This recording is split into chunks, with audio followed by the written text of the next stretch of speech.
I set a 1:18:38 PR half marathon, and I was not expecting it whatsoever. Like, I did not think it was in the cards, and I'll explain a little bit as to why.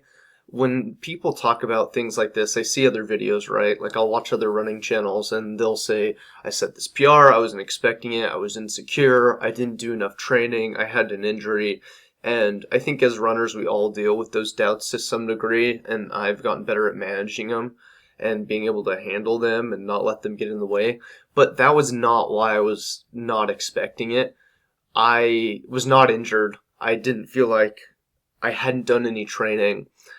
In fact, I thought I was like overtrained. Like, I thought I was just, in fact, too tired to do it. To kind of set the perspective or the frame of it, I ran two 120-mile weeks back to back and then ran the half marathon without a taper. And I wasn't planning on this race. Like, it wasn't really on my agenda until I just kind of like randomly signed up to, just race and be in the community and see some friends.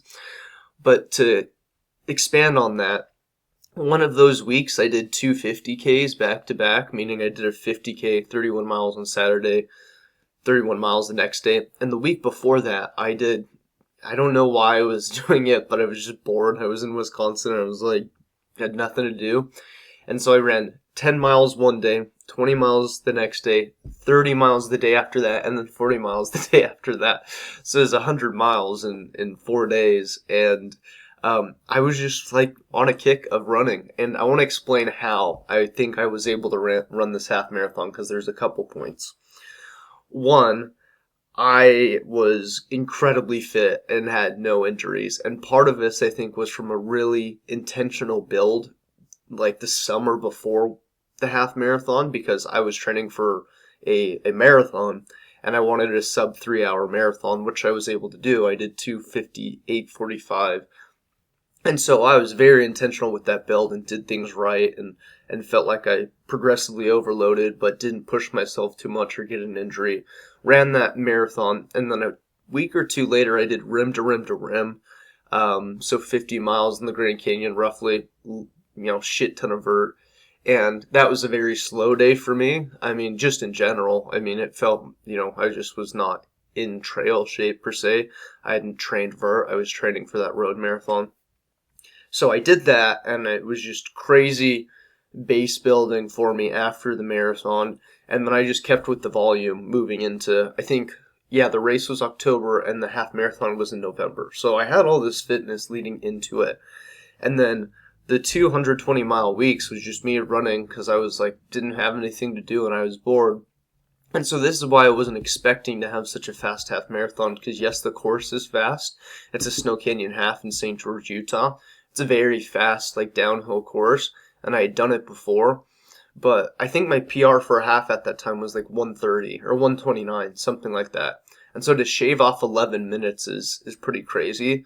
But I'll tell you how I think I was able to do it despite being like overtrained. Like, my legs were incredibly tired. Like, from the gun going off and me starting the race, I was just in pain.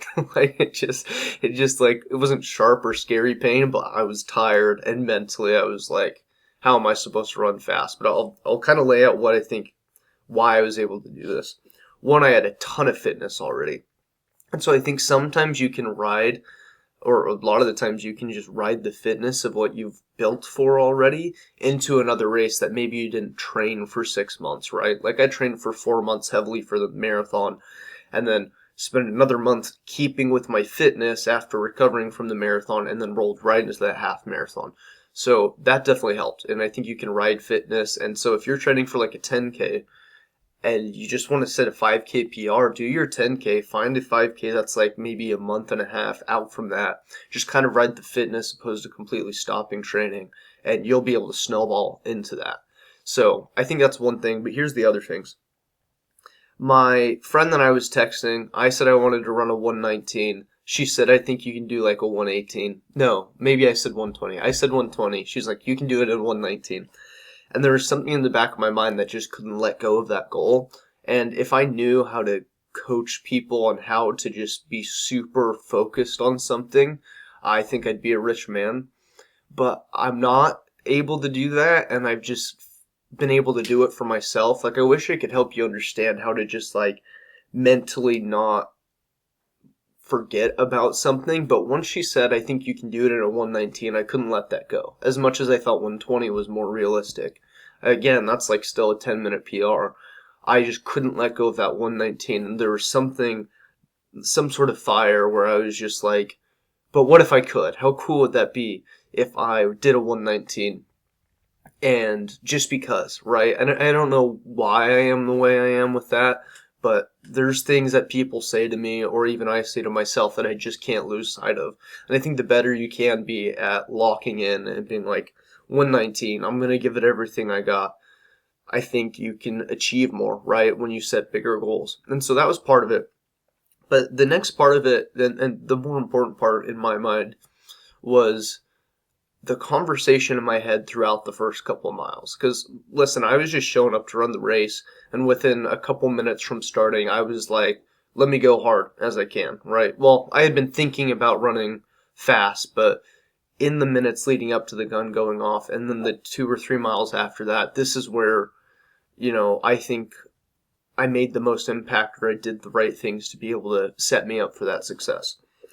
Is I was obviously nervous and I wasn't feeling good, and in the back of my mind I'm like, you just ran 120-mile weeks twice in a row and didn't taper for this race. So the doubt is starting to creep in, and I just responded in my head as best as I could. I said, yeah, I know, but like, fuck it. Like, I love the energy of fuck it, and for whatever reason that has helped me through so many goals and helped me achieve many things that I'm very proud of.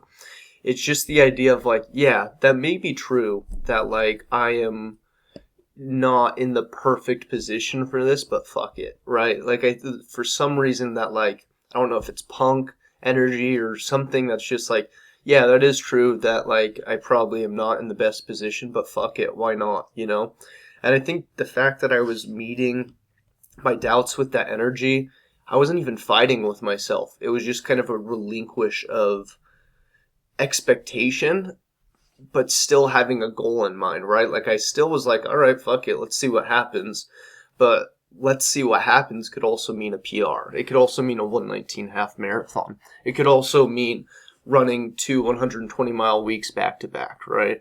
And so I think if you can find something that works for you like that, I like the idea of fuck it, let's see what happens. That helped me kind of relax from the nerves and just kind of get focused on running as best as I could and focus on my pace and my breathing. And then the first like 5K of the race, when I was definitely feeling it, I broke down the goals in the race. And any runner who's seasoned will get this idea of like you run to the halfway point and then you have a 10K left and then you have a 5K left and then you have 2 miles and 1 mile. Like mentally you break it down. But that's what I did in the moment. Was I was holding that pace of like 6-minute average or a little bit faster because it's downhill. I think I ran it's like a 5:59 mile average for my PR, or like 6 flat. And so I was running, and I can do that for a couple miles, right? But I was starting to freak out about what was to come and how painful it might be, especially if I was already feeling bad at the start of the race. And so I just started breaking things up in my mind. I said I'm not going to put in music until the halfway point, so I could focus on how exciting it was to put in my earbuds halfway through. And then I just focused on every gel I was going to take, which was basically every 20-ish minutes or 30 minutes or something like that. So I just would focus until the next gel. And then with 5K to go, it's like it's only 3.1 miles, and really that's a mile and a half twice. And with 2 miles left, it's not 2 miles left to go, it's 1 mile twice. So then you just focus on the mile, like just literally every step, right? Like just 1 mile at a time, just bite-sized chunks that you can manage and not freak yourself out. I think that was one of the big reasons why I was able to do this. Is sure, I said, fuck it, let's see what happens. But after that, the work really came in focusing on the bite-sized goal, the halfway point, the next gel, 5K left, 1 mile left, which is really a quarter mile 4 times. Like for whatever reason, that conversation helps me just be able to focus on running as best as I can, reducing anxiety, and ultimately it works out. I mean, I ran a 1:18:38, so I'm pretty proud of that race, and I'm even more proud that it was such an amazing PR with the overtraining and the volume and the crazy amount of running I was doing at the time. For whatever reason, that's way cooler than like a perfect race to me where I tapered perfectly and I trained perfectly and set a PR. Now, it was that I had a PR and probably shouldn't have, and it wasn't optimal. Like, fuck it, right? We'll see. And so hopefully you get something out of this video. If you're still watching, I appreciate it. I'm really just trying to help people love the sport more, avoid injury, learn from my mistakes, and just, yeah, set PRs if you can, right? Like, why not take something from this and try and set PR? I hope that for you, and I hope that for myself too with some races I have coming up. So if you like running content, that's what this channel is about, and I hope I get to see you in another video sometime soon. Peace.